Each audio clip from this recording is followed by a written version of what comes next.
back to the Higher Breakthrough Podcast. I'm your host, Kimone Napier, and today we're tackling something that sounds straight out of a sci-fi thriller, but it's happening right now. Fake remote workers enabled by AI deepfake technology. So imagine hiring someone, onboarding them, and later realizing that they never actually existed.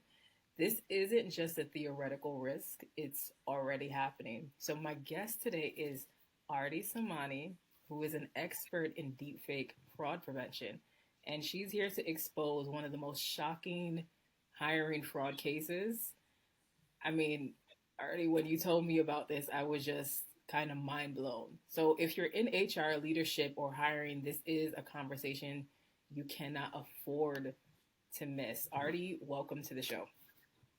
Thank you, Kimone. Thank you for inviting me. And I'm really pleased that people like yourself are exposing this topic, which not many HR leaders and teams know about. So I'm really delighted that you've invited me today, and I hope I will be able to add tremendous value to our listeners. Yes, wonderful. And thank you so much for being here, because I'm so excited for this conversation. Because when I found out about this, I was like, people really need to know what's going on. So let's start with the big picture, fake remote workers. AI deepfake tech is evolving rapidly, very fast. But how did we get here? And what is really driving this rise in, I don't know, like AI fraud is what I would call it?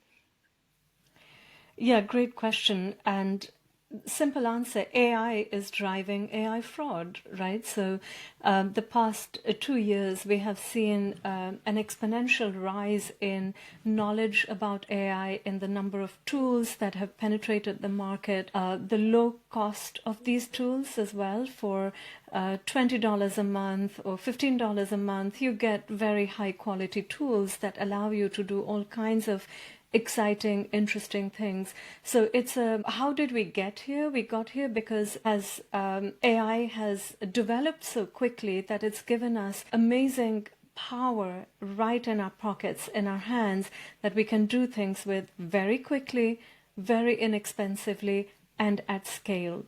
Now, usually people like us, we think, oh, it's used for good stuff, right? It's used as a thought partner. It's used to generate great learning videos or great marketing collaterals, etc. But there is a whole other side. There is almost a shadow world that exists out there which use it for entirely different purposes. The same tools that we use to be great leaders and great at the work we do, the same tools are being utilized for negative purposes by a very large community out there. And that negative purpose, unfortunately, is fraud. It is sort of scamming businesses, organizations, as well as individuals out of their hard-earned money, their revenue, but also their information, their data, and causing a lot of distress along the way. My goodness. I think a lot more is happening than what people think is happening. Because I know if we're thinking about it from an HR leadership perspective, almost the thought of using AI in a fraudulent way, everyone automatically thinks fake resume or something like that. And it's not just fake resumes anymore. I mean, people are using AI to literally fake identities. And to the story that you're going to share, even doing it during an interview, which is just mind blowing to me. Exactly. So there are two parts to this. One is creating an entirely AI generated individual accompanied with all of their identity documents. So creating, this individual may not exist in the real world at all. They have been given a personality, they've been given a name, and they've been given fraudulently created identity documents that include passports, social security numbers, driving licenses, etc. And then the other part is taking an individual who does exist and utilizing their identity for fraudulent purposes. So utilizing an individual who exists to apply for jobs in their names, to use their identity but in fraudulent documents to verify when and job offer has been made to them, etc. So we may not even know about it, but our identity could be very well be utilized. Currently, as we speak, our identity might actually be being utilized by someone for negative purposes. And typically, especially since COVID, we are doing a lot of remote interviewing, right? We're hiring a lot of staff remotely.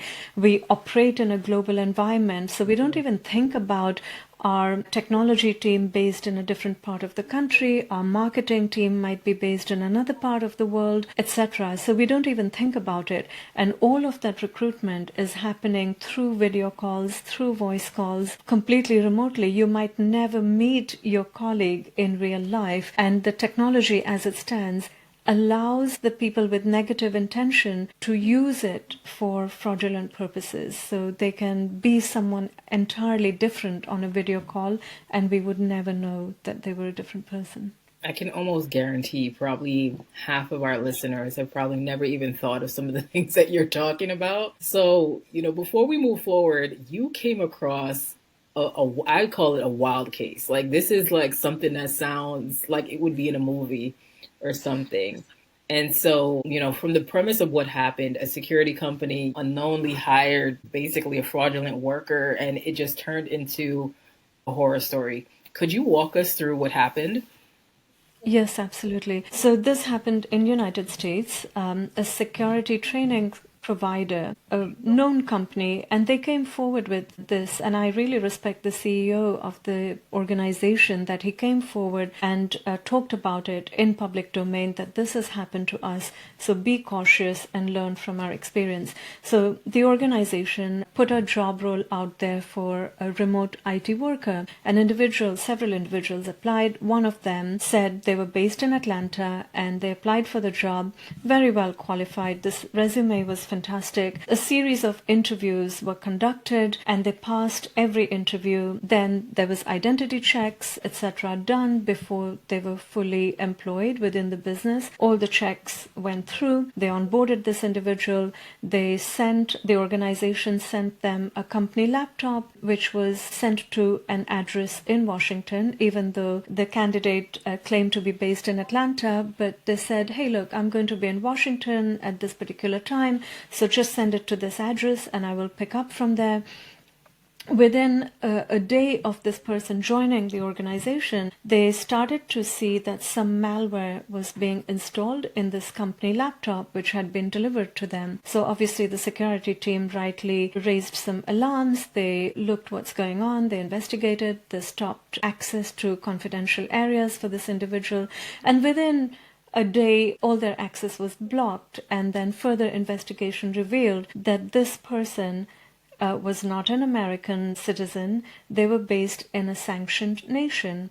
But throughout the interview process, the video calls were using what we call deepfake technology, which means that they seemed like an American person. Their accent was very American. All their identity documents claimed that they had an address in Atlanta, and all the other credentials that go when you check an identity of an employee before bringing them into the business. Everything was fraudulent. What seemed like live video interviews were all fraud. They were conducted with deepfake, etc. So technology was utilized for an individual from a sanctioned nation to join a security business and be on their roster in their IT department, where they would have access to a whole lot of information, data, credentials, etc. Oh my goodness. And for those of you listening, I have to tell you, when Aarti and I actually talked about this and she had shared the story with me initially, because we were on video, she actually visibly showed me what it could look like. And literally you could someone could just change your face. The technology is that advanced. I'll also say it's that terrifying. So Aarti, what are some of the red flags?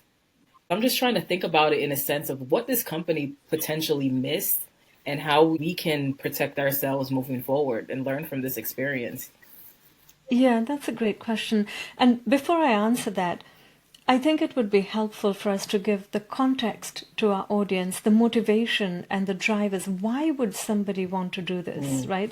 Yeah. Why would you want to pretend to be a citizen of a different country entirely when you're based somewhere else? What are you getting? Because they're not getting a lot of money. They're a salaried employee when they're onboarded into this company, right? So they're getting their regular salary, which may not be life-changing in any way, right? So what are the drivers? What are some of the motivation that inspire people to commit this kind of fraud? And it's a few different things. So money is obviously one driver. The salary that they receive is funneled back into the sanctioned nation to fund some of the activities of that regime, of that government. The second motivator or the driver is the information and the data that they have access to. That is currency itself, right? Information is currency in a digital environment.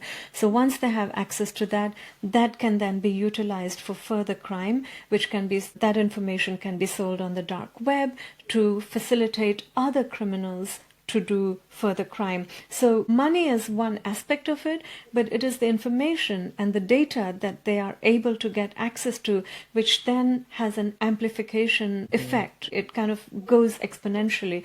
Once you have that, you then pass it on to 10 other people who pass it on to 10 other people, and it kind of grows and amplifies from there. So the drivers, it's really important to understand the drivers and motivation. And I also emphasize this because a lot of companies tell me, we are too small to be targeted by this.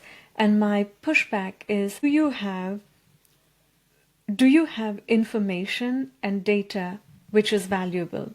And pretty much every organization, no matter their size or the sector they are in, always have information which is of use to bad actors and use it for malicious purposes. So yeah, it's just like the whole thing is very well thought out, very well designed, and very well executed. Now, some of the red flags then, very, very difficult to tell with naked eye. So like you and I spoke on our prep call, and I was able to show you a face swap very easily. I just took on a different face and you couldn't tell the difference. So by visually examining a face that is on the other side of the screen, it's impossible to tell the difference. But there are certain things that we can look out for. So one thing is so visually you can tell when you ask a person to put their hand across their face, because when there is an obstruction in the camera which is being manipulated, that obstruction typically shows just very flicker of the original face. So when I put my hand across the camera like this, then there's only a very small flicker which will go back to the original face that is on the camera versus the one which is being manipulated. So like that's one thing you can do.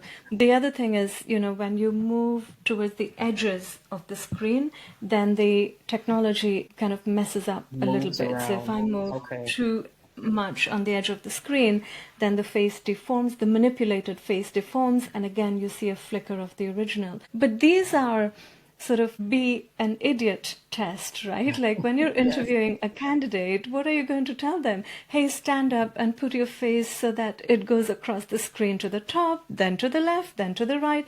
Like these things are not always practical. I mean, we have to resort to that from time to time, but they are not always practical. So I always emphasize, obviously, get the best technology that you can in terms of detection and security.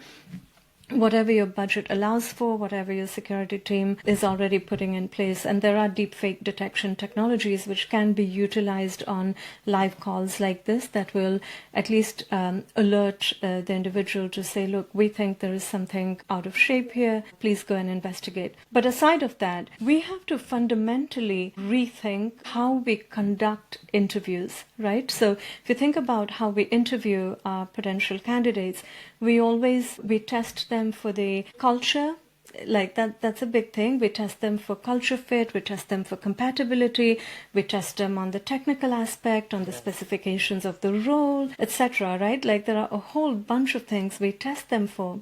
Nowhere do we test them for authenticity in the context of them as individuals, right? We test them for authenticity of their knowledge and their skills and their past work experience, etc.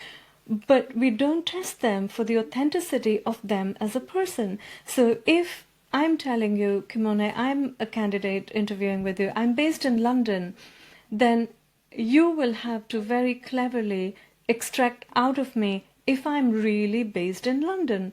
Now, how do you do that? So this is where we collectively, as a community of HR leaders, hiring managers, fraud experts, security experts, have to come up with techniques through conversation, through sort of forcing certain types of responses that we validate whether they really belong to this region or the country or the area where they claim to be, right? What is their motivation for joining this particular company? What is their motivation for joining this particular role in this particular company? So I think we have to, there is no playbook for this yet because this is so new, right? There is no playbook for it. So we have to come up with a playbook. We have to, and this playbook that we come up with is not going to be valid for very long because tech will again get better. The individuals will get better at responding to this. It is a continual evolving process. But what I'm saying in a nutshell is that we have to apply critical thinking, we have to trust our instincts, and we have to change our line of questioning when we are interviewing remote candidates. Yes. What I'm gathering from what you just shared, which thank you, by the way, because this is so helpful. This is not just the HR issue, it's a company-wide risk is what I think all of you should be taking away from this. And it's a risk that leadership really needs to take seriously.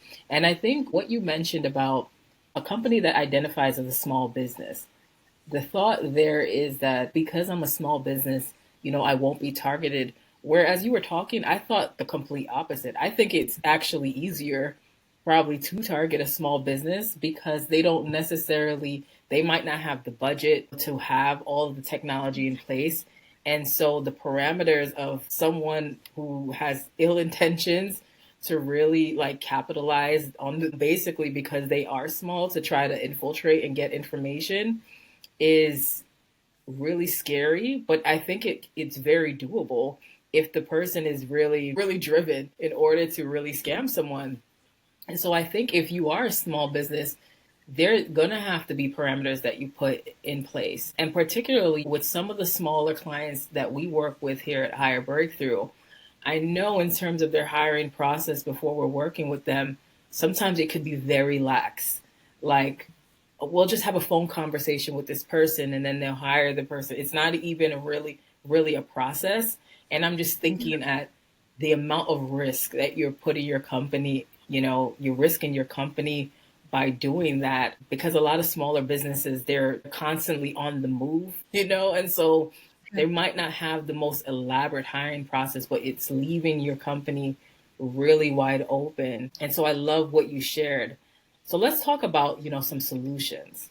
So you talked about HR leaders and team that they need to step up and really include fraud awareness training. I would even go a step further and say include the training in some of their learning and development programs. What would you say are some must-haves for companies to protect themselves? Yeah, absolutely. So in addition to very stringent technology and processes, it is vital to have this kind of fraud awareness training across the board, all the way from the board, the executive team, the middle managers, the whole company. And actually, this is an opportunity for HR to really step in and be a partner to the CISO. So if you think about the security training that happens to date, it's mostly run by the security team, the CISO's office. Whether it's large or small, it doesn't matter, but it's the technology or the CISO's office that runs this kind of training. Now, what we are saying here is that the hiring managers have to think differently. The HR processes have to change from being very informal to very stringent and insisting on as much live interaction as possible. Now, this means that HR can really step into this role of including security awareness training within the frameworks that are already in place, whether that's as a lunch and learn session during the onboarding process or employee gatherings, right? Annual employee summits, etc. So identify where are the opportunities within the existing platforms where you are communicating information through newsletters. It doesn't have to be always an in-person or a live training, right? Through newsletters, you can do it. Through a reminder, like when you do the survey pulse, you can include security training in there. So find pockets of opportunities within the environment that you as HR leaders are already operating in, and then include the security awareness training. So the burden is not just on the security team, it is distributed across the organization, because hiring managers are across the business, right? Everybody is looking to build their teams, they are hiring, and they all need to know this. That responsibility, in my opinion, falls onto the HR leaders to say, okay, hey, are you aware of this thing? Let's make you aware. Let's then look out for certain red flags. Is the candidate reluctant to get on a video call with you repeatedly? Is the quality of their video very grainy, very disturbed, and therefore very difficult for you to discern whether something is real or not? Are they faltering? Are they trying to push you to go onto an audio call? Are they making the excuse, oh, I have network connection issues, etc.? Like, let's look out for some of these things, right? You need to be aware of this. You need to be aware of the warnings that the government is issuing, right? So FBI issued a warning recently about this particular scam. So planting people from sanctioned nations into organizations throughout the country, and you wouldn't even know about it. And millions of dollars are being drained out of the system by these fake workers. So if a warning like this has been issued, does the HR team know about it? They should be setting security alerts of their own, right? So they are receiving some of this information, they are ingesting some of this information, they are having regular conversations with the CISO partner. So the CISO is giving them all this information. So now HR leaders really have an opportunity to step up. You can legitimately demand a seat at the executive table if you don't already have, because the security is not just now an executive team's problem or the security team's problem. It is impacting the whole business, and it is impacting HR. So you can and you must ask for that seat at the table and become really kind of step into this role of defending the organization through training, through keeping yourselves aware, and through information communication exchange from both ends. In hearing your response, and thank you so much for that, the training piece, I think that needs to be stressed, because from an HR perspective, depending on the size of the company, a lot of times the hiring manager is not someone in HR. For a lot of these large companies, it could be, their title could be manager, director, and they might not have any actual recruitment experience, certainly probably not even HR experience. And so I think that training piece definitely, it needs to be leveraged. Because even if we're just talking about it from a recruitment perspective, a lot of the times hiring managers make all kinds of mistakes in terms of, interviewing depending on their level of experience. And so I think there's definitely an area for someone, if they have ill intention, to really capitalize on that, because they might know, like, okay, this person is not in HR. What is the chances that they'll know that, I'm using Deepfake or I'm using some type of technology to try to infiltrate this company? And as you were talking, I was sitting here like, wow, this goes deeper and deeper as you talk about it. And so exactly. I think 100% companies, you have to utilize some level of training. I want to ask you too, do you think with all of this going on that the trust in remote hiring will decline because of these risks? It is inevitable, right? Because this is a trust issue, effectively. In the story that we talked about, or the case that we talked about earlier, the hiring manager trusted this individual. They passed everything. And inherent, it's a human instinct, right? When we are bringing people into the business or any human to human engagement, your default mode is to trust the person that you are interacting with. Now, if you are interacting in real life, it's easy to trust because you know they are real, at least as human beings. Their motivations and their intentions, you have to extract out of them through the conversation, but at least they are human beings. On a digital interaction, we can't even be sure if they are real human beings on the other side, right? They could be AI generated beings and we don't know. So that trust is really, we are in that environment where we are on the edge of trusting and not trusting all the time. And I do not ever say don't trust the people you meet. I always say please trust your colleagues, because not trusting creates a toxic work environment, and that then has a whole load of implications on culture, which we haven't even talked about, like your work culture and your risk exposure are almost directly correlated, right? So I never say do not trust your colleagues, because that's how it's a cultural impact. What I always say is trust your colleagues 100%. The digital interactions that you have with your colleagues or anyone else for that matter, treat those interactions with curiosity and caution, because who you think is your colleague on the other side of the screen may be somebody impersonating to be your colleague. Who you think is a good candidate that you want to bring on board may be someone impersonating to be that candidate, and it may not actually be the genuine individual. So it's a very tricky balance, and I always stay away from saying do not trust. Please do trust physical interactions, but treat the digital interactions with caution, just because it's as detrimental to the person who is being impersonated as it is to you who is being a victim of this kind of impersonation fraud. I cannot agree more, because I think certain people who are listening and certain leaders, I think the immediate reaction is, well, maybe I should just push my workforce to go more traditional in person and maybe not do any remote work. And I would even say, and I agree with you there, that remote work is inevitable. We live in a digital age. So no matter even if your company and your team operates in person, there's always going to be a level of remote work. And it might not be an extreme situation where someone is trying to infiltrate your company in order to just, at the initial stage of the hiring process. What got me also thinking is that if somebody's working remotely, like, what is the chances that it could be someone else doing the work? It could also be that too, just to add another spin on it. And so I think in terms of thinking, you can't just jump to like, okay, in order to avoid this, we're just not going to do remote work. I don't think that's the solution at all. I think the solution is to put parameters in place, like strengthening your hiring processes, making sure that you're asking some of the questions, reading body language and how they move, and just being well aware while you are conducting the interview. And then I think the most important part is, training your HR leaders, your C-suites, and training hiring managers about this, because this is not something that anyone would typically think of, but it can go so far and it could get out of hand very fast.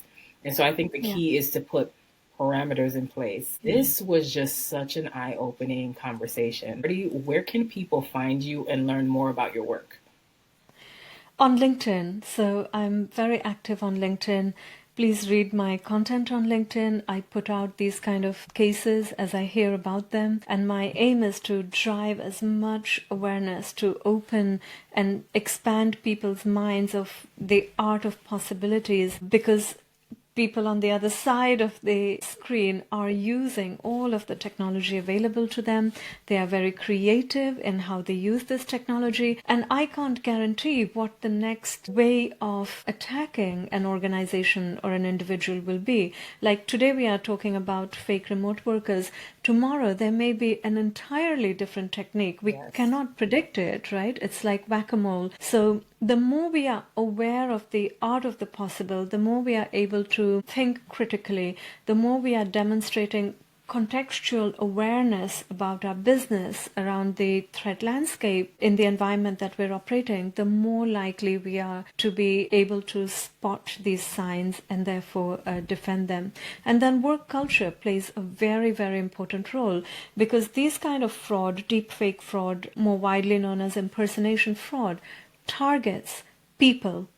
It does not target technology, and it does not target the process, right? So if I'm on a video call with my colleague who's working remotely and I see something weird, I should feel safe enough to call my colleague from a different channel, either on a mobile phone or through other means. I should feel safe enough to call them up and say, hey, look, did you just have a call with me? Did you and I just speak? Can you tell me what we spoke about? Like, I should feel safe enough to question them without them feeling offended about it. Because all I'm trying to do is protect them and protect the business and myself that we are working in, right? So that culture of psychological safety is very, very important. The culture of not a lot of power distance index is very important. If the first time you hear from your CEO is when they ask you through a voicemail to reset their password, then that's not a great culture, because that voicemail may not be your CEO, right? So you, no matter how junior you are, you have to know who your executives are. You have to have some kind of contact with them, at least during your tenure.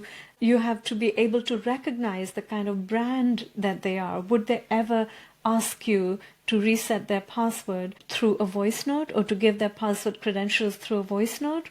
Maybe not, right? Like, these little things that we have been talking about for so long, that we need culture of transparency, we need a culture of accessibility to your senior leaders, we need a culture of psychological safety. Now it is more critical than ever, because if you do not have it, your risk exposure to deepfake and other types of impersonation fraud is so much higher. So if there's one thing you take away from this conversation, it is that make sure that you have a positive culture which is conducive to defending the organization and defending the people that you're working with, versus making them feel exposed or unsafe. Thank you so much, Aarti, for bringing up culture, because I also have, I don't know how many of you listeners have experienced this, but I've experienced it where I worked somewhere and the team that I was on, we got emails from the leader, supposedly in air quotes, to reset a password. But I didn't even ever think about voicemail or anything like that. So technology is definitely getting more and more advanced. And as Aarti mentioned, psychological safety and having that close-knitted community with your team is going to be helpful. We have to also help each other to understand how advanced technology is. And so we're not putting ourselves and the companies that we are serving at risk. Aarti, thank you so much for joining me today. All our listeners, make sure that you go on Aarti's LinkedIn and connect with her. We will obviously put her information in our show notes. And that is a wrap on today's episode of the Higher Breakthrough podcast. If you found this conversation valuable, make sure to like, comment, and share, because trust me, this is something every HR and business leader needs to hear. Even if you're an employee, you really need to hear this information to make sure you're not putting the company at risk. And so until next time, stay tuned for the next episode.